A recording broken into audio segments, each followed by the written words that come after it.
Welcome back, gamers. We've returned for another great episode of Kentucky Esports Weekly, the University of Kentucky's esports Twitch show that is refreshed by Coca-Cola. I'm your host, Nathan Stevens. I'd like to start off today by saying, students, you made it. This is it.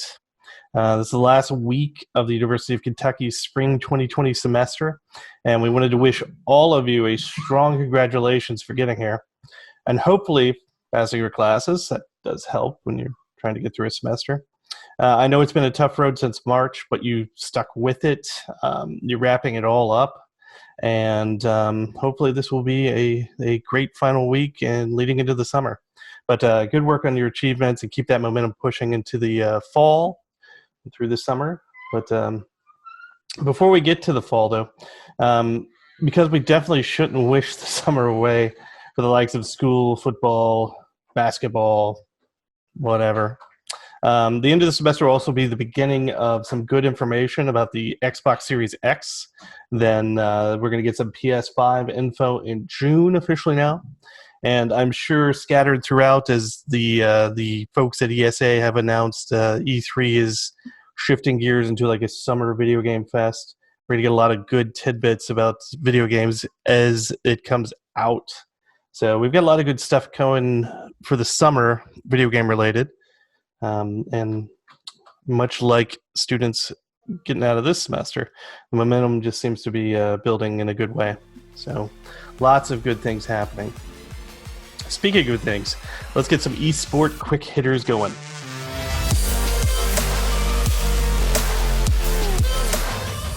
Starting out with Epic Games Fortnite. The Epic Games Fortnite World Cup has officially been canceled. This according to eSports insider reporter Mitch Rames. Epic Games announced that it will be canceling its Fortnite World Cup event that was set to start in July of this summer. It was one of the largest events in the Fortnite world, with last year's tournament dishing out nearly $30 million in prizes. That's a good chunk of cheddar cheese there. Well, this is most certainly sad news for Fortnite fans, yet not expected due to how the pandemic is going right now. Epic Games will still hold online tournaments such as Fortnite Championship Series Invitational, and that's something we talked about last week, so you can check that out. But it stinks to see everything going in July. But at least the online options for the Fortnite fanatics out there will still be there. So it's nice to see that there are some options. That's a good thing about esports. This stuff can translate. So speaking of transitioning from real world to online, four-time F1 world champion Sebastian Vettel made his esports debut in the Torque Esports Legends Trophy event this past Saturday. Torque supplied Vettel with his simulator and got him going. While he didn't exactly finish in the best of manners, coming in 15th and 12th in his respective events, he did his best going up against his fellow racers. I'm sure the shift from real world to racing to virtual racing is a bit jarring for professional racers. So I'm sure not having that control that you have over your car, and not having the car that you know and love, can be just a little bit off. Yes, I completely watched too much Ford versus Ferrari. Doesn't matter. Hopefully we'll see more of this type of racing with real-world drivers as the summer months roll on, even after things become quote-unquote normal again. So speaking of the new norm, Twitch is getting mighty serious about this whole exclusive broadcast business. According to esportsinsider.com, Jono Nicholson, ESL and DreamHack have entered into a 3-year partnership with Twitch to air their events exclusively on the streaming channel. The content of the deal includes Counter-Strike, StarCraft 2, and Warcraft 2, as well as leagues and tournaments. It's a lot of stuff going on in that deal. As streaming services are clamoring to get people signed on board, this one is big for Twitch. And with that said, those were the esports quick hitters for the week. We'll be back with more next week. But until then, let's dig into some industry news with Hailey and Tyler. Hello, I'm Tyler Ralston. And I'm Hailey Salyers. And this is the week's industry news. Starting off, we have The Last of Us 2, the upcoming sequel to the hit game from 2013 that introduced so many to the flawed but beloved characters of Joel and Ellie. It hit quite the unfortunate snag last week. Its original release date was set back due to the ongoing pandemic and Naughty Dog Studios' desire to have a fair, simultaneous release to the public across all fronts, which was disappointing for many, but understandable.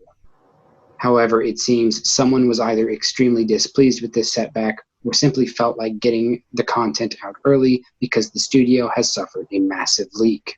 Footage of entire cutscenes, gameplay, the developer debug menu, and tons of other content that spoiled delicate plot-centric moments has found its way online across video hosting sites and forums.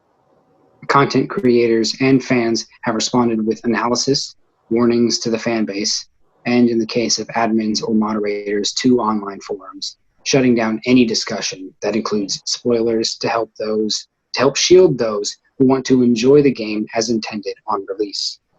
At first, the rumor was that an outraged employee of Naughty Dog leaked this content as an act of retribution, though these rumors have since been debunked, and Sony, alongside Naughty Dog, have stated they found the people responsible but refused to disclose further information pending their own investigation into the issue.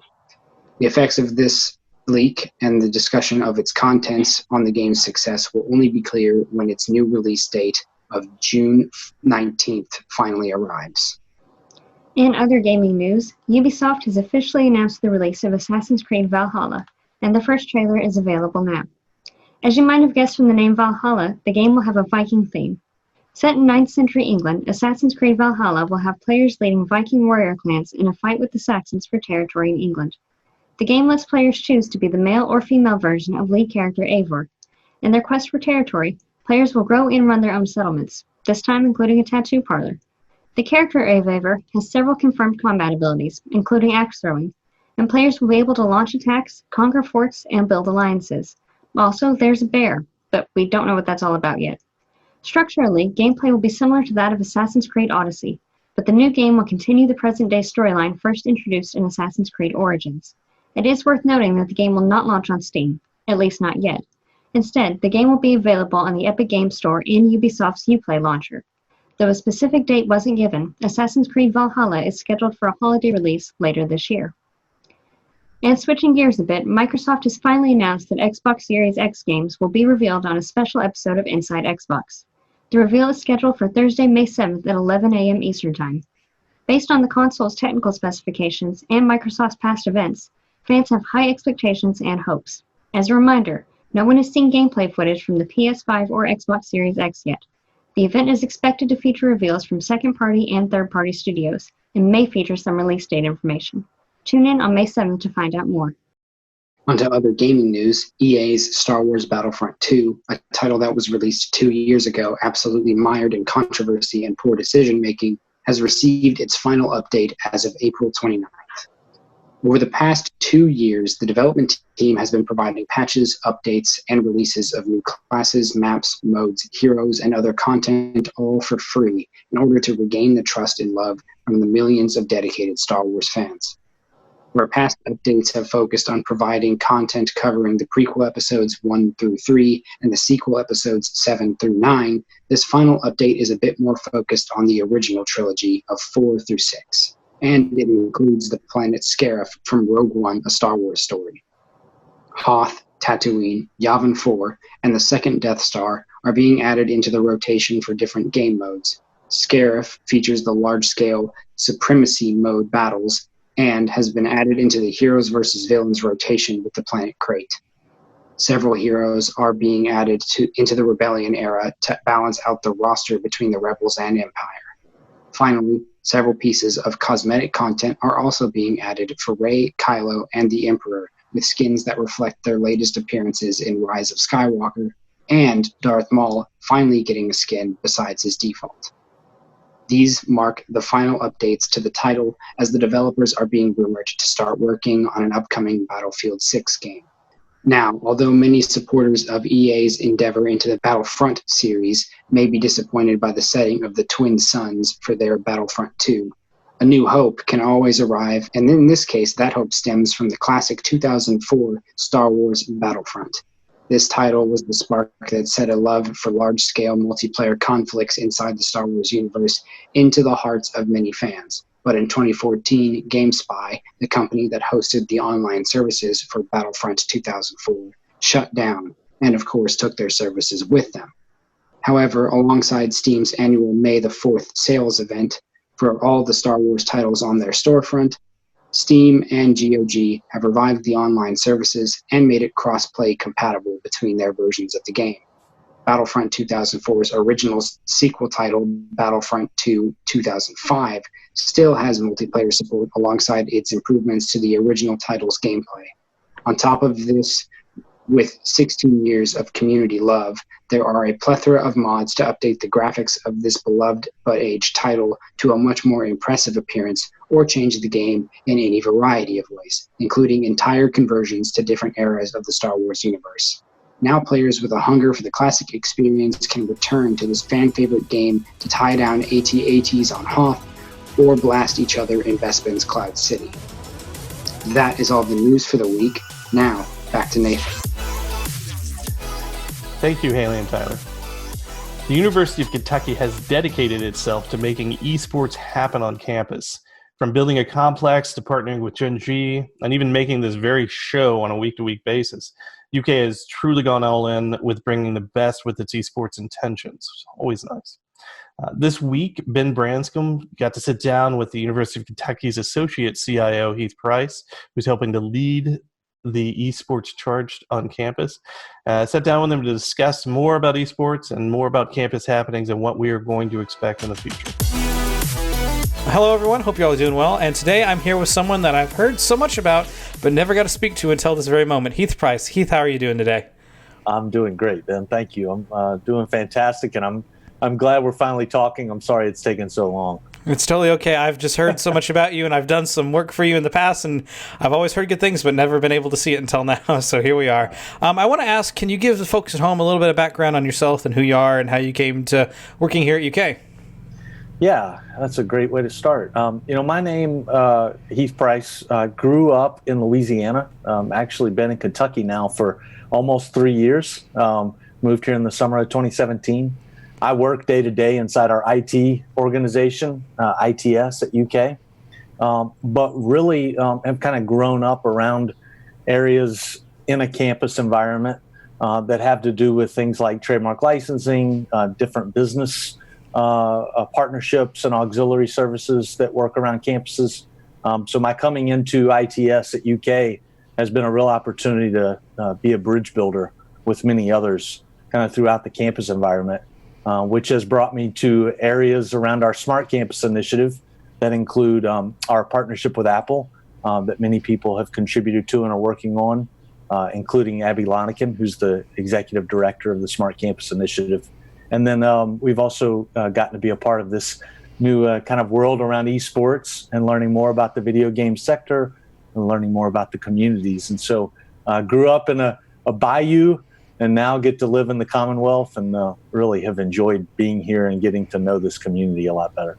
Well, that's awesome. I'm glad you enjoy it here as much as I do, so that's awesome to hear about. Kind of just talk about, you mentioned helping bring in esports a little bit earlier. Talk about just what it means to you personally and your personal experience with it here since coming to UK. You know, I've grown up in that higher ed space around a lot of brands. So in working in trademark licensing, I've been involved in kind of universities growing their brands.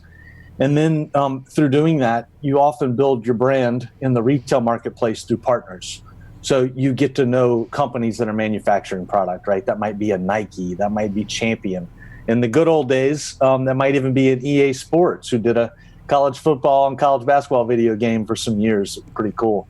So I've had that exposure. Technology for me in building those relationships and those partnerships, technology has always kind of been one of the elements I've been really drawn to and interested around.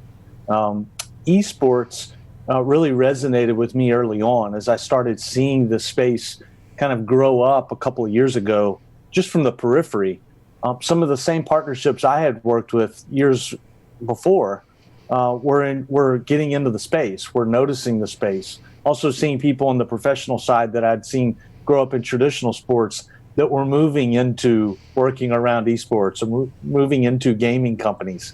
That seemed odd at the time because I didn't maybe have a deeper understanding. But when you ask about some of that passion, for me, it's really been seeing how more traditional sports that have a legacy now and really have a following that have been built up over, maybe 100 years of families and generations. It's really interesting to see how gaming and esports has some of that same legacy that's building. It feels younger. It feels relevant to the day and time we're living in. And it feels really exciting when we think about where it could go. And so, I'll stop there. But it really has resonated with me just in a day-to-day interest in the life, being a parent, being a game enthusiast myself, and then in being somebody that's really interested in kind of what's going to happen in the future. Yeah, that's awesome. I know, I've talked about this with a couple other people that I've interviewed, but in the time that I've been alive, just seeing it kind of the birth of a new form of sporting event with esports and just how I've seen it evolve just in 10 years of following games as closely as I do now. So that's really cool to just see from just your perspective and just seeing how you've been a part of it and how it's grown for you. I want to ask, we talked about this a little bit off camera, but you mentioned that you were one of the major parts in bringing in Gen G to the University of Kentucky. I have to ask, just what were those meetings like, and what was it like to bring in such a major company to the university as a whole? Yeah, it's been awesome. So I've like to say in my almost 20 years of working around higher ed, I have some of the most fortuitous timing of anybody I've ever known. I've been fortunate to be in places. One of my great examples, I'll take you to a sports example, is when I started doing licensing at LSU. Nick Saban had just become the football coach at LSU about 2 years earlier, or actually a year and a half earlier. And I get to start doing the branding, the licensing, sports merchandising. And then what happens at LSU, you go from being a 4-7 football team to an 11-1 football team. Obviously, people buy more merchandise. I felt like I had the best timing in the world. I'm like, this is unbelievable. All of a sudden, we're relevant, right? And we get to do some really cool partnerships. I get to UK. One of the partnerships that UK had entered into just probably a year before I got here was a partnership with a company called JMI. And JMI Sports is the media rights holder for UK, dealing with both the athletic rights. So they work on the athletic side with football, basketball, softball, women's sports, men's sports, you name it. And they develop those partnerships. They also develop partnerships on the campus side.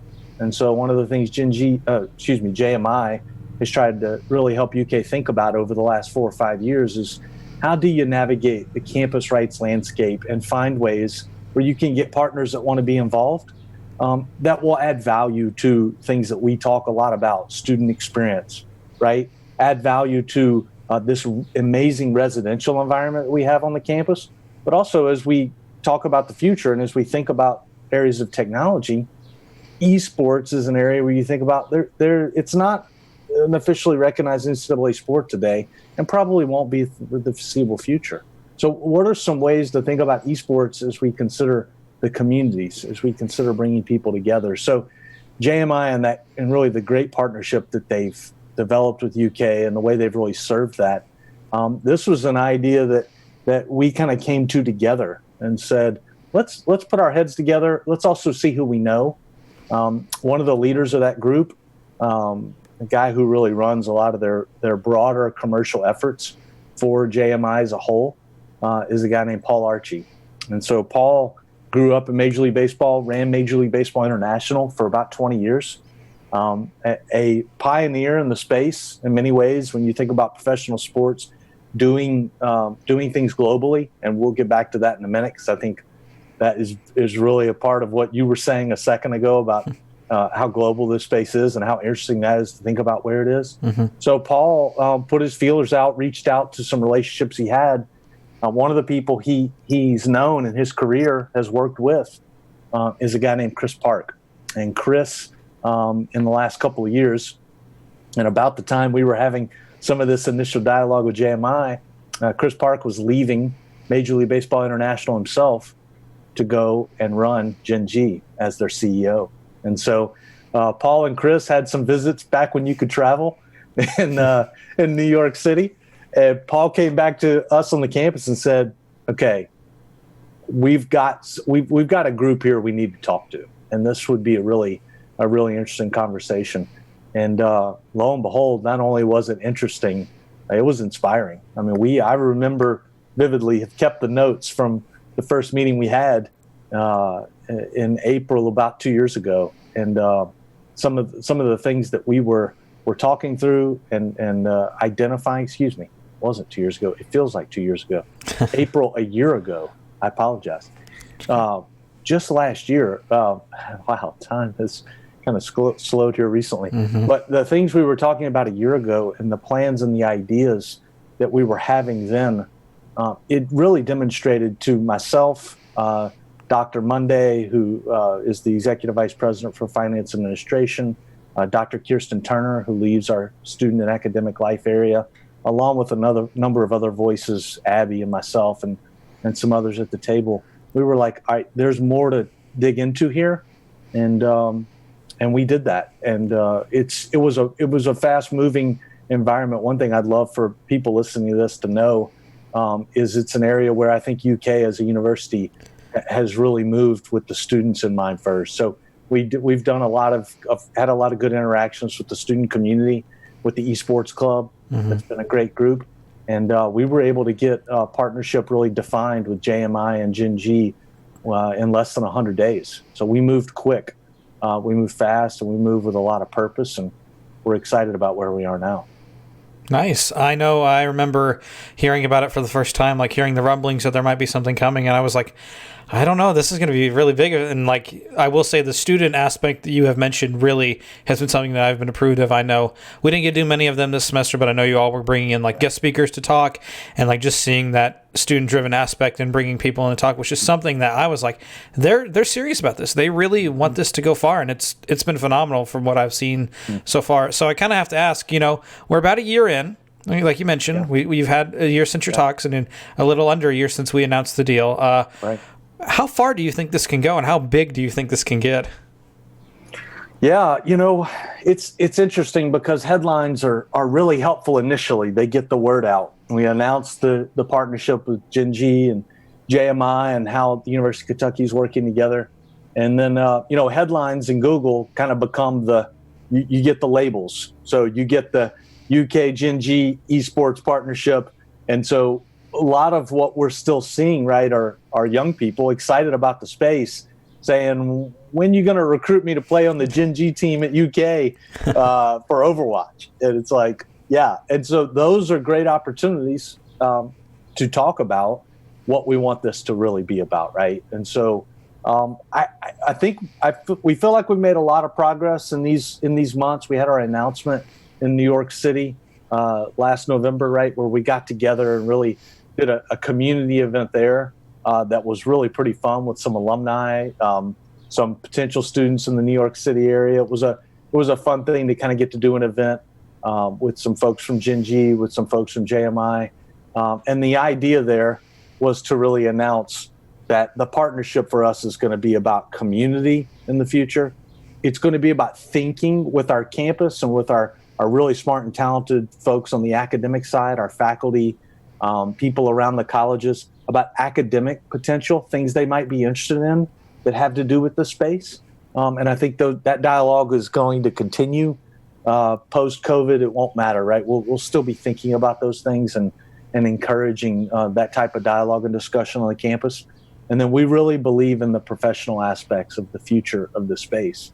And so when somebody comes to me, and we've actually had, I've had this communication just in the last 24 hours with a student in the pursuing the college ranks that wants to talk about what are you guys really doing in esports, right? Mm-hmm. It really is about communicating with the individuals. It's about understanding where people's interests are in the space, and then kind of UK telling our story about how we're approaching it. And I think you referenced, we did a Hoops at Home event in the last month that was kind of focused around social distancing, the principle of it. We did it all remote. We broadcast it live on Twitch. but everybody was in their own individual location, right? We did soup to nuts, the whole event, over 30 hours of unique content that was created through that. That's an example of building community through competitive but fun gaming and esports. We've got our next speaker series event May 7th that we're really excited about. I think it's going to be a lot of fun. The team is really pulled together, once again doing it remote.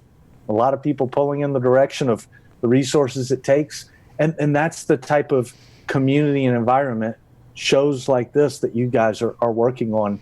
We believe that commitment to content and commitment to being relevant in the topic is what's going to bring people and draw people together to not only get ideas through shows like this and through a medium like Twitch, but to ask, how can I participate? We want to bring people in to give them this platform to say, if it's streaming, if it's creating content like you're doing right now, you're a one-man band, you're pulling all this together, right? And you're going to go back and do some things with it, and you'll work with the editor. And I mean, there's a real professional skill set to that. We think this sector of esports and video games is so broad within that realm that it can take things like licensing, it can take things like marketing, it could take content creation on the front end or the back end, and many others, coaching that we know is really interesting. We believe all of these elements are things where people might be able to tap into the interest. And even if it's not the sector they want to be in, esports can be a great place to cut your teeth, and it can be a great place to learn. So that's really how we're approaching it. We think we've made some good progress now. When you say, where do we think this can go and how exciting can it be in the future? Now, we think that University of Kentucky is going to create and invent some new ways to be involved in this space that we just don't believe anybody else in higher ed is situated to do. So when we think about our partnership with Gen G and JMI, that's really what gets us excited. It's what gets us kind of motivated to keep inventing that next thing and to creating that community for the next opportunity. And we're excited about what that'll look like. That's awesome. I know just in the time that, like, the friends that I have around the country and just gaming with them and them talking about they've started esports programs, whether it be business related or just in general, and just hearing about the popularity that has and it's growing. Like, that's like having University of Kentucky being a leading light in that, I feel like is going to be a number one, awesome for the university, but number two, just awesome for the industry as a whole and show what opportunities there truly are. So I love that. I love every bit of what you all have been doing. So Heath, I know you're a very busy man with everything that's going on, so I'll let you go, but I do have one last question. What are you playing right now? Oh man, it's a great question. So I'm playing NBA 2K Mobile. That's been my go-to here lately. My 11-year-old got to playing it right before about 2 weeks before the virus kind of got rolling. So we're about 2.5 months into it now. I've gotten so good at it, and now he's not playing it as much anymore. So I'm kind of proud of that. And then I am also playing Fortnite because I've got 4 children, ages 13 down to 6, and one daughter in there who's 8. And that has become their playground in connecting with others. They're going outside some, but they're playing Fortnite, and that's their little playland. So those are the 2 games I'm playing, and I'm better at the former than I am at the latter. I understand that. Don't worry. So, but Heath, it was a pleasure. Thank you so much. Thanks, Ben. Yeah, great to meet you. Appreciate it. Thanks, Ben. A lot of nice plans for esports here, and the momentum doesn't appear to be shifting out of gear anytime soon. And that is the sort of dedication I know students and the community want when it comes to esports. So, well, speaking of gears, let's shift our own gear and get to some push talk with Nick Hughes and his crew. It's us again. Same people it always is. We're not going anywhere. I'm going to start just diving into it. I was lucky enough to get into the Valorant beta, so I've been playing that a ton. I didn't think I was going to get into it. I've had bans on my league accounts. I honestly thought Riot had blacklisted me and that I was intentionally not getting a drop. I had already started my career as a Wizard 101 streamer. Went ahead and started my Wizard in the School of Death. You know, it's pretty OP. You know, my subs are pretty disappointed. When I started playing Valorant, I lost all my subs, you know. But so what's your first impressions? It's hard. It's so hard. Like, I don't care if you're good at Call of Duty. I don't care how good you think you are at first-person shooters. If you have not played Counter-Strike prior to this game, you are going to get dumpstered. It is 110% strategy. Like, it's strategy over everything, but also the gunplay. It's not like who can get the drop on who. It's who gets the first headshot. People are just stupid good at that game. If you don't get a headshot, immediately you lose the gunfight. And I have been raging so hard. I mean, getting angry. That being said, though. Do you have a favorite character already? I don't. I like Phoenix a lot. His ult lets you, like, create a little, like, spawn point right where you're standing, and then you have a little timer running. You can run in, shoot people, do whatever, and either the timer runs out or you get killed. But whenever that happens, you reset back to your spawn point. So you get like a free. It's an ult, so you can only use it once every like 5 to 7 rounds, depending on if you're collecting like ult orbs. All that being said, I'm trash at it, but I think it's a very balanced game. It's unfortunate you all can't comment on it. But no, as far as gameplay goes, I think it's crazy balanced. Nothing strikes me as like crazy OP. Nothing feels overpowered. Nothing feels underpowered. Do you think this game will replace Counter-Strike in like the esports market, or no? No. Does Counter-Strike still have an audience? Counter-Strike. I haven't watched Counter-Strike in a while.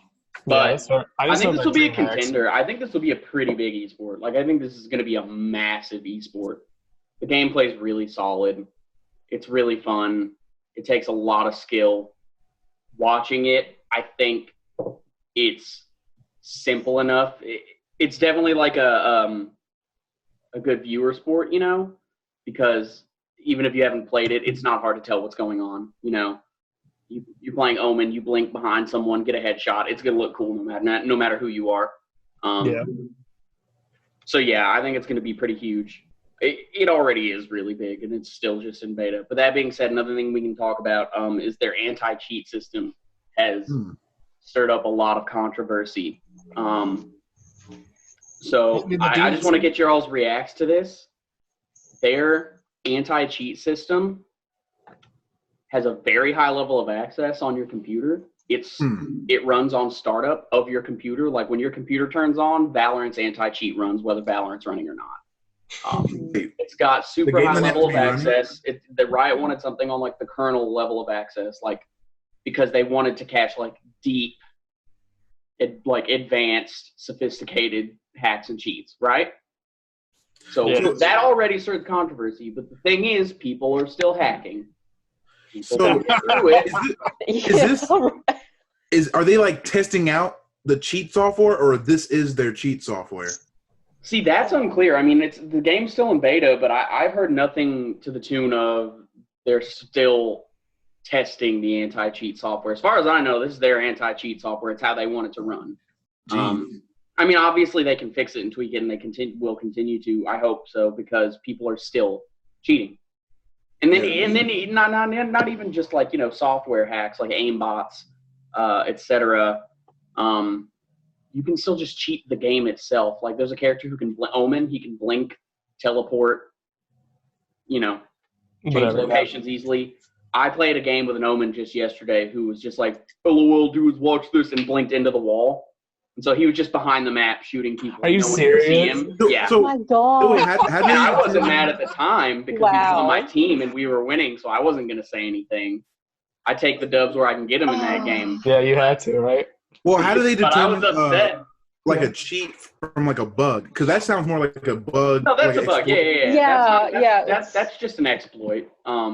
That's not something their anti-cheat software is intended to grab. That's something the developers need to fix. It's so funny though that, you know, they just in-game cheating anyway, regardless of like.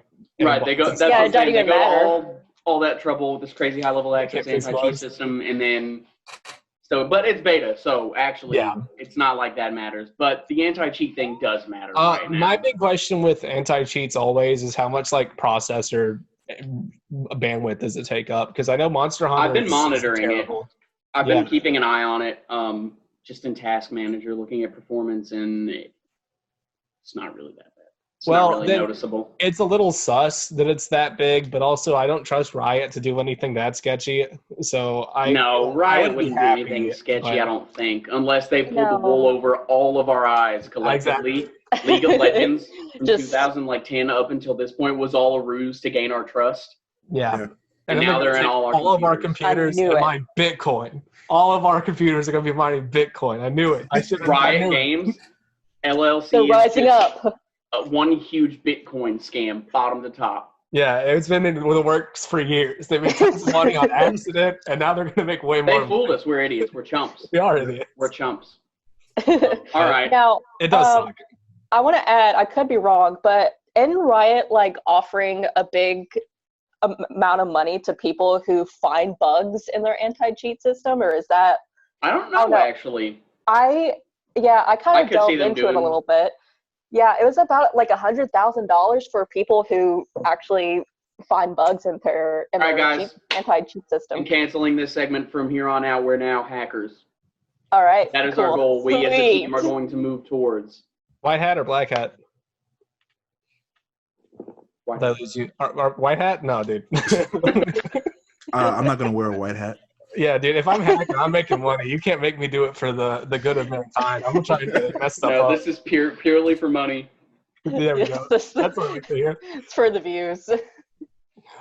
All right, so Valorant, game good, anti-cheat bad. Yeah.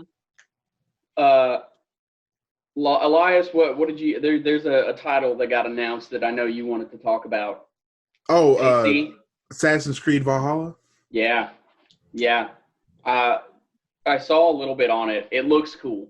Yeah. I'm going to be honest with you. I haven't played an Assassin's Creed game since Brotherhood. I haven't played one since Syndicate. I haven't played one since 3. Which one was Syndicate? That was the one. It was you're in London, I think. You're like the twins, like the girl and the guy. For me, the whole draw of it was like Italy. When I was young, it was like Italy, that world, the assassins as they were. But like as it moved through generations, it just lost me. Yeah. Not to say they're bad games. Syndicate. I heard Black Flag was fun. Syndicate was very like steampunky, like. Yeah, see, that's not what Assassin's Creed was to me. Now, granted, I'm not the one to make that decision. I think what they're doing like a different thing now, at least what I've noticed with like Odyssey, is they're going more mythology. Like they're almost becoming like God of War-esque.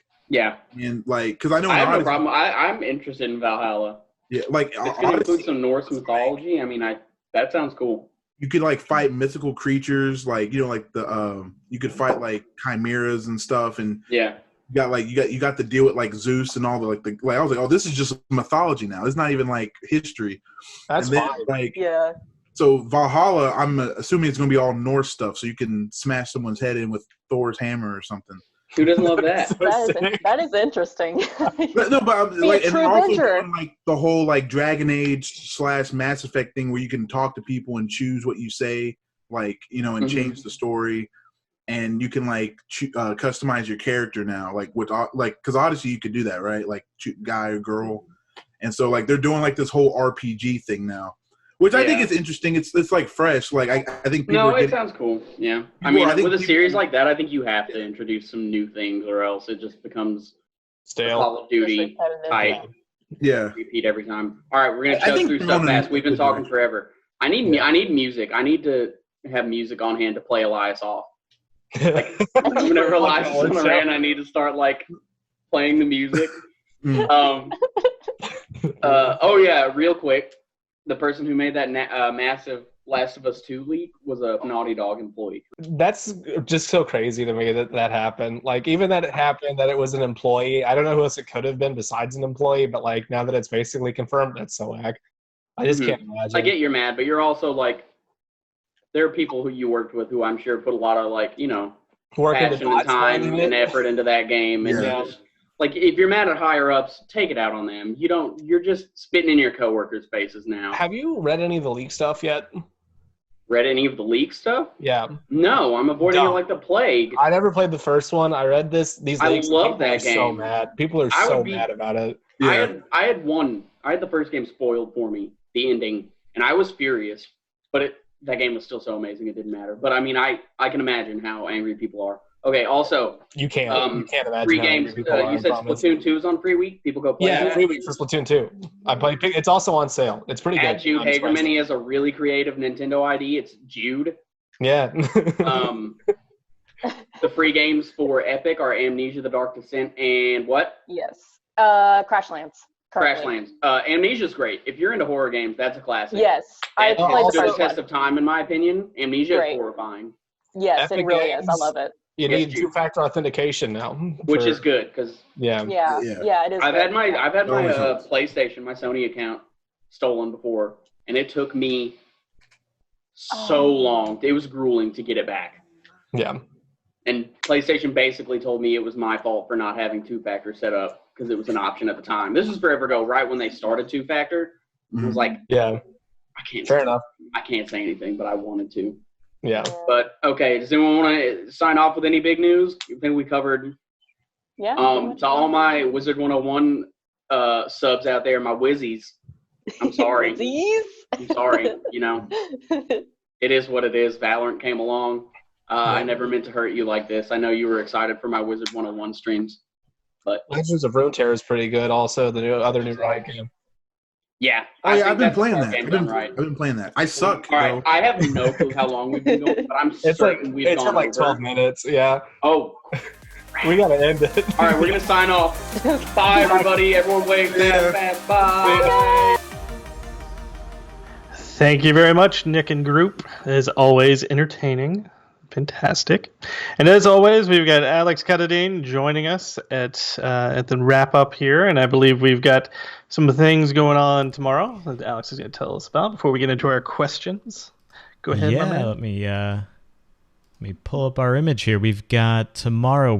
Our inaugural Esports Speaker Series. We're excited to have UK graduate Manan Rahman to talk about iRacing. Manan is currently an engineer with Rickware Racing Team, but he also draws on his experience from the UK Solar Car team, and he's going to give us insight into how iRacing is used in research, esports, and the greater racing world. He also has a discussion with the NASCAR driver Raja Karuth. I'm a big car guy. I'm really excited to hear about what he's doing now and what's in his presentation, how iRacing, something that's more or less a simulator video game, but how it's used in all these different ways. And especially as iRacing's in the news more and more, I'm really excited to see Raja's presentation, Manan's presentation. It's pretty cool. Ben Branscom's going to love that too. He's a big iRacing fan, and I enjoy research, so I'm going to love that. So that's going to be cool. It's going to be neat to see. So check us out tomorrow, May 7th at 4 p.m. Very cool. Thank you for that.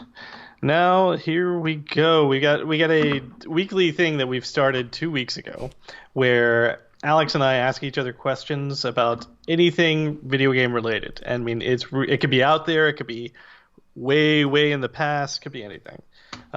So that's how we get motivated and how we get all happy and stuff by the end of this wrap up. Not that we're unhappy, but all right, 5 questions. I think I began last time, so I think it's your turn this time. Okay. So I'll go first. So we talked about some FMV games last time, and so we're going to lead off with an FMV question. For those that don't know, FMV stands for full motion video.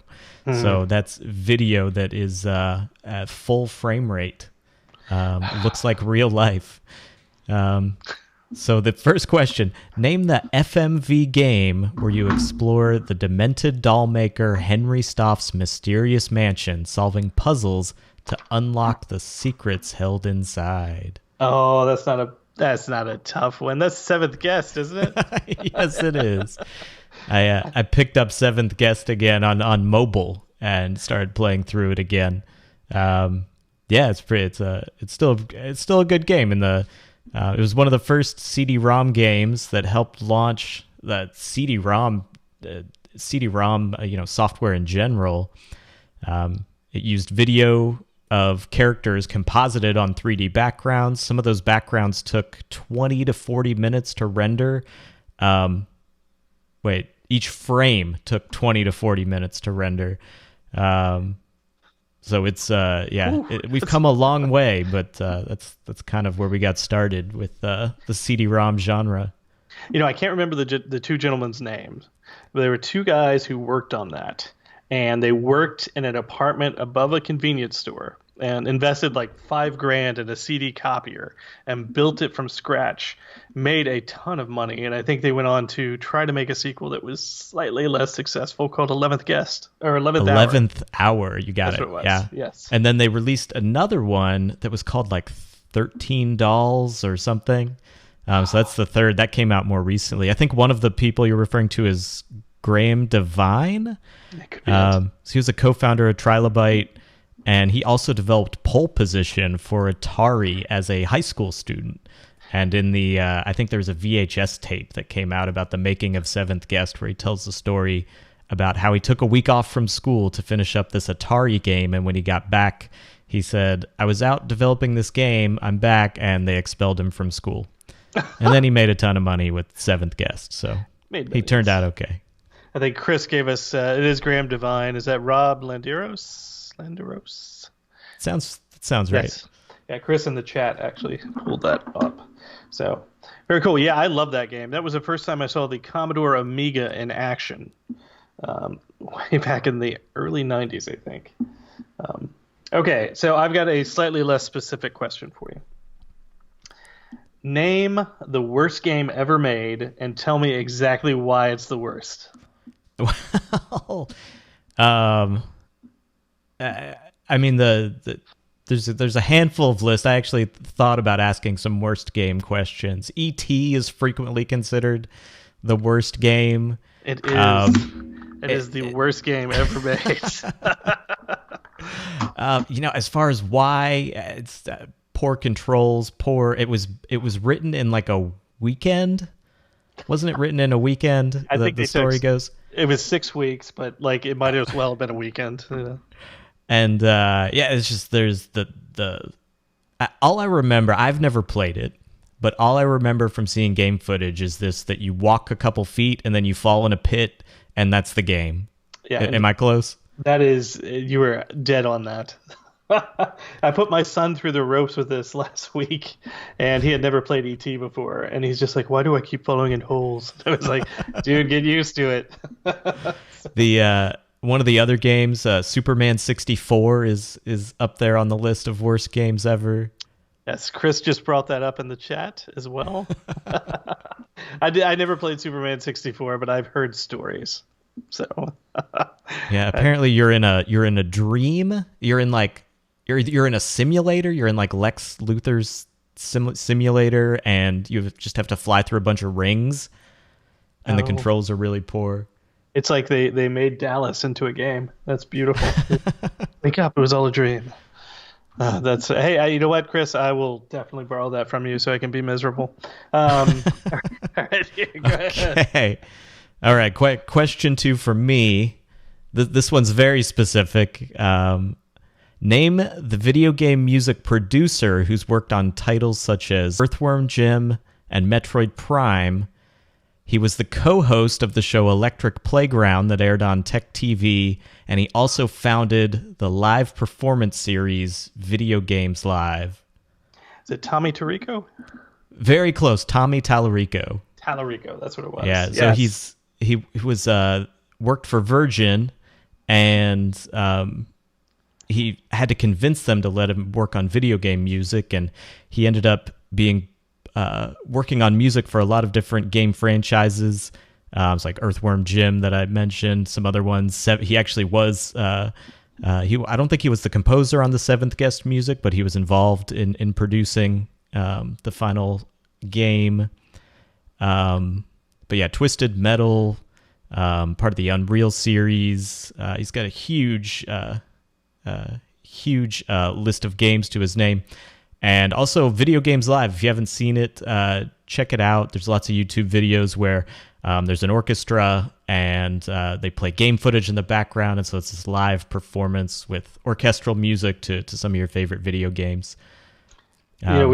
We've on family trips, we've listened to some of those albums. So yeah, it's really cool to see a different take on that. My theory is that Tommy Tallarico created the whole Video Games Live thing just so he could get on stage and jam on his guitar while playing in front of an orchestra.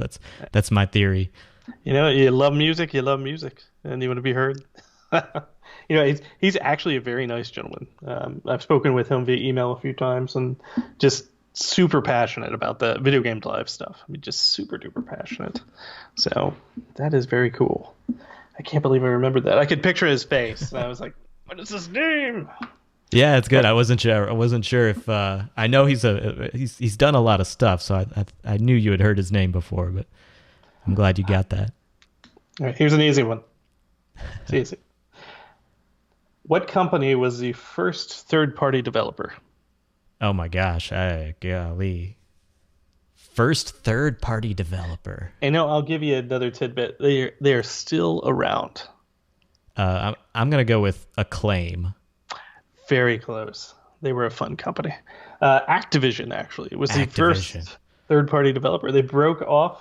There were 4 gentlemen who broke off from Atari because Atari refused to give them royalties and refused to allow them to put names in their game, and developed Activision. And by year 2 of Activision in 1982, they were pulling in around $66 million worth of profit. Wow. Yeah. That's wild. They survived the collapse, which was even better. So yeah, those early stories of Atari are pretty amazing. And like Steve Jobs working at Atari without bathing or wearing shoes. Is it Super Breakout? Was it Super Breakout that he made? I think so. Was that, or did Woz make that? Well, he made it. Do you know the story behind that, by the way? I'm sure I do. You might have to refresh my memory. It's hilarious. So Nolan Bushnell promises Steve Jobs a certain amount of money for completing a project. And Steve Jobs is the idea guy because he's good at ideas. And Woz is the inventor who actually does the work. So he calls in Woz, and Jobs does, and says, "Hey, Nolan Bushnell promised me like $700 if I make this arcade game." And in fact, Nolan Bushnell promised him like $5,000. And Woz was like, "Okay." He goes, "Oh, you split that with me, that's fine." And they made Super Breakout. He worked on the chipset, did all these things. And at an Atari luncheon event, Bushnell came up to both of them and was like, "Hey, so what'd you do with the $5,000 I gave you for that?" And Woz was like, $5,000? And then an argument started. So that is the type of relationship they had. Didn't they also get a bonus if he did it on fewer chips? Yes. It's ridiculous. Yeah, that's an amazing. Yeah, Nolan Bushnell. Those stories are pretty amazing to think back what they were doing with the hardware they had, and how the innovation they had to utilize to make games work at all. The ideas that man came up with. I mean, again, idea guy. I mean, Chuck E. Cheese was his idea, and it's something he bought from Atari when he was leaving them. But speaking of brands, this will be a branded video game question. Okay. And this is if you can get 3 of these, I'll give you credit. If you can get all, I think I have 5. If you can get all 5, you get a bonus. But name the video games associated with these brands, and the brands are Pepsi, 7-Up, Chex, Burger King, and Domino's Pizza. I know 7-Up has something to do with dots. I do know that. And I forgot what the name of the game is. It might have been dots. Pepsi. I don't remember Pepsi. I don't remember that one. Burger King had the best racing game ever made. I do know that. I don't know the rest. I can see the 7-Up dot in my head. Pepsi. How about Domino's Pizza? Do you have a guess on the Domino's Pizza? Oh my gosh! So you've got a bunch of games that you need to play, and those games are Pepsi Man, which is a mascot for Pepsi who runs around and like runs into objects and falls over. Cool Spot, who's the dot on the 7-Up can. Chex Quest. Now, Chex Quest was based on the ultra-violent Doom engine, but they reskinned that engine, and you are on a quest as a Chex, whatever a Chex is. And then you brought up a Burger King game I didn't know about. There's also Sneak King, where you're the Burger King guy and you're sneaking around as if he could be any more creepy. And then the Domino's one is Avoid the Noid. Yeah, Kirk just posted Noid. I still remember that one. The Burger King game is actually was rated highly. It's a moped racing game that they made. I'll have to check that one out. Yeah, apparently it was on the 360, I believe, if I remember correctly. Okay, here's a hard one. Not that these haven't been hard yet. What was the name of the portable version of the Sega CD? Oh my gosh, I didn't. Oh, can you see it? Yeah, I see it in my head now. I'm gonna go with the CDX. That's it. That is all right. It. Nice job. I thought I didn't know it for a moment, but because it didn't have, it was meant to be plugged into a TV screen. It didn't have its own screen. It wasn't like a handheld. No, but what made it portable was the fact that you could put you could put it in your car and use it as a CD player. Nice. That was the thing in the 90s, you youngins. So. Did it have anti-skip? Oh, no. That CD-ROM lasted about a year before it started burning out. So it's beautiful. Speaking of CD-ROMs, and this question is full motion video adjacent.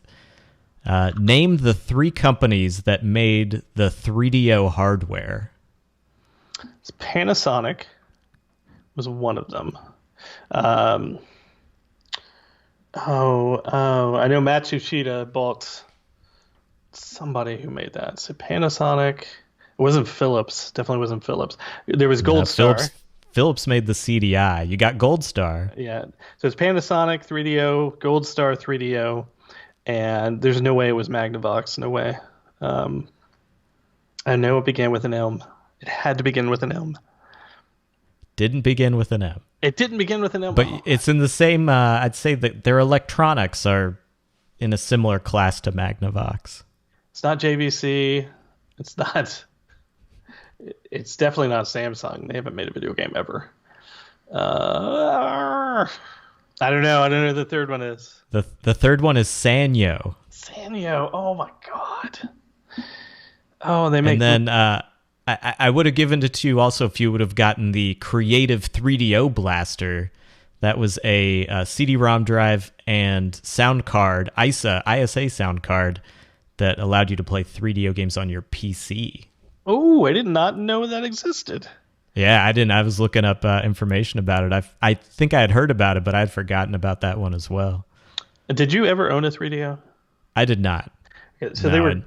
Do you know how the controllers work on them? Yeah, well, they're daisy chained, right? Yes, it's the meanest way to play Madden. Let me tell you, terrible. So daisy chained. You get one control port, viewers, and you would plug in your lone controller, but on your controller there would be another control port for the second player. So it had to be like a trust factor here that you weren't going to yank their controller out during a head-on-head match. So, and yeah, okay. I'm sorry about this next one. What service from the 1980s? We'll just, you know what? We'll cheat and say ISP. Featured online chat, shopping capabilities, and a Lucasfilm Games MMO. Oh my gosh, a Lucasfilm Games MMO. I mean, I could name all the ones that I know about, but I can't think of one. I definitely don't know it. So this is going to have to be a guess. And the Kirk AOL, it became AOL. Oh gosh. It became AOL. AOL was birthed from this service. I can't remember. I'm going to have to pass because I cannot remember. It was.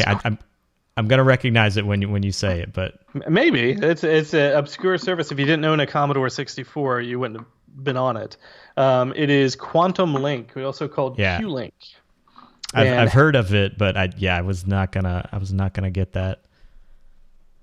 It was pretty revolutionary. It came out in the mid to late 80s, and the MMO that Lucasfilm Games had done was originally called Habitat, and then it became Club Caribou when they sold it off to Fuji.